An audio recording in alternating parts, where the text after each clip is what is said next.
یہ جو بیگ لے کے جا رہا تھا حج پہ نا حاجی پہلے لکھ دیتے ہیں بیگ کے اوپر، تو بیگ لے کے جا رہا تھا، اس نے کہا یہ تو بیگ ہے، آگے اس نے کہا لبیک، اس نے آ کے انہوں نے کہا البیک،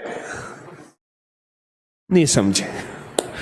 وہاں ایک بروسٹ ہے، اس کا نام ہے البیک، انہوں نے کہا اب ہے بیگ، آگے جائے گا تو لبیک، اس کے بعد تو لبیک بھی بھول جائے گا، پھر اسی کی لائن میں لگ جائے گا۔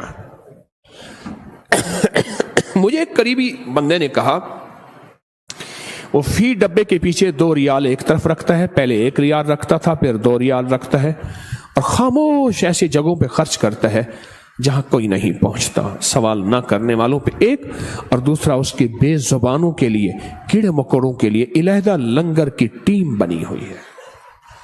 نہیں سوچ سکتے آپ نہیں سوچ سکتے کتنے عذاب ایسے ہیں جو چونٹی کی وجہ سے ہیں، ان بلوں میں رہنے والے کیڑے مکوڑوں کی وجہ سے ٹلے ہوئے۔ اللہ نہ بھیج، ہمارے گھر ٹوٹ جائیں گے، اللہ ہمیں پتہ ہے انسان بدکار ہیں، ان کی وجہ سے عذاب کھجور کے درختوں کے نیچے آ چکا ہے، پر مولا نہ بھیج ان کی وجہ سے۔ ہاں کیا بتائیں آپ کا۔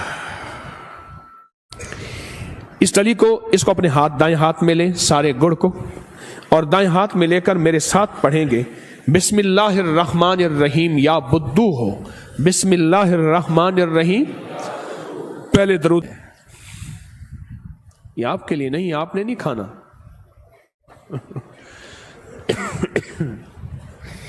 ہمارے ایک صاحب ہیں، وہ نا بیٹھے بیٹھے 1 پاؤ چینی کھا جاتے تھے، چینی 1 پاؤ، گڑ آدھا کلو کھا جاتے تھے۔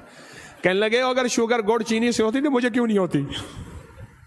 لیکن احتیاط بھی ضروری ہے۔ میرے گھر میں نا ایک سوراخ کیا چونٹیوں نے، میں نے کہا بیٹا ان چونٹیوں کو روز مٹی نکالتی تھی، میں نے کہا ان کے ساتھ نا پسا ہوا، ہم نے کیا کیا ہوا ہے گھر میں، گڑ کو پیس کے اس کو موٹی چھلنی سے نکال کے اس کی شکر بنا لی ہے۔ میں نے کہا پیسی ہوئی شکر، یہ گڑ جو ہے ان کے بل کے ساتھ رکھ کے نا ان کو آہستہ سے کہو آپ ہمارے لیے دعا کریں اللہ ہمیں بڑا گھر عطا فرمائے۔ اچھا صبح دیکھتے تھے تو وہ گڑ شکر نہیں ہوتا تھا، لے جاتے تھے، ان کی مٹی ہم اٹھا لیتے تھے جھاڑو سے، پھر وہ اور مٹی نکالتے تھے، پھر ان کو اور گڑ دیتے تھے، شکر دیتے تھے، اور یہی پیغام دیتے تھے، اور دیتے رہے۔ اللہ نے اپنی نام کی برکت سے عطا کر۔ سورۃ نمل ایک پوری سورت ہے، چونٹی نمل کہتے ہیں چونٹی کو، سورۃ نمل ایک پوری سورت ہے۔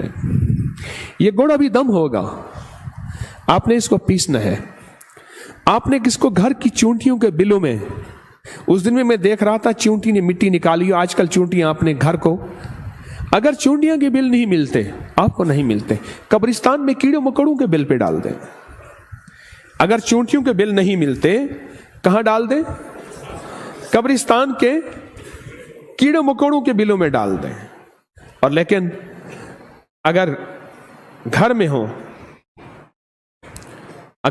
ہو تو اچھی بات ہے، اگر گھر میں ہو، ورنہ قبرستان کے۔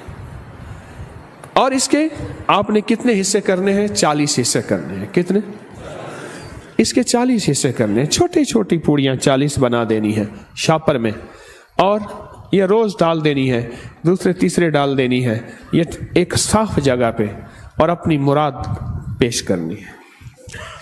ایک واقعہ سنو، انارکلی تھانہ ہے، اس کا ایک ایس ایچ او ہوتا تھا، بوڑھے ہو گئے بہت زیادہ، درویش ہے، تو مجھ سے کہنے لگا یہاں انارکلی میں ایک یوسف فالودے والا ہے، سردی ہو یا گرمی، کوئی میرے رب میرے خیال میں جنات کو بھیجتا ہے جاؤ اس کا فلودہ پی آؤ، اور اس کے مقابلے میں دنیا میں ہر بندے نے دکان کھولی ہے، اور اس کی دکان میں کوئی کہانی ہی اور ہے، لینے لگی ہوئی ہیں کوئی قدرت کی۔